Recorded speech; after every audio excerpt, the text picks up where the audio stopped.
قومی بچت اسکیموں کی شرح منافع میں رد و بدل کر دیا گیا ہے۔ اطلاق آج سے ہوگا۔ وفاقی وزارت خزانہ نے نوٹیفیکیشن جاری کر دیا ہے۔ اطلاق فوری طور پر ہوگا۔ وزارت خزانہ کے نوٹیفیکیشن کے مطابق ڈیفنس سیونگ سرٹیفکیٹ کا منافع 12.96 سے کم کر کے 11.94% مقرر کر دیا گیا ہے۔ پینشنرز اور شہداء سرٹیفکیٹ کا منافع 13.20 سے 12.96 ہوگا۔ ریگولر سیونگ سرٹیفکیٹ کا منافع 12.24 کم کر کے 11.52% مقرر کیا گیا ہے۔ اسپیشل سیونگ سرٹیفکیٹ کا منافع 12.6 کے بجائے 11.43% ہوگا۔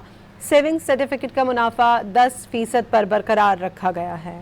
قومی بچت اسکیموں کی شرح منافع میں رد و بدل کر دیا گیا ہے۔ اطلاق آج سے ہوگا۔ وفاقی وزارت خزانہ نے نوٹیفیکیشن جاری کر دیا ہے۔ اطلاق فوری طور پر ہوگا۔ وزارت خزانہ کے نوٹیفیکیشن کے مطابق ڈیفنس سیونگ سرٹیفکیٹ کا منافع 12.96 سے کم کر کے 11.94% مقرر کر دیا گیا ہے۔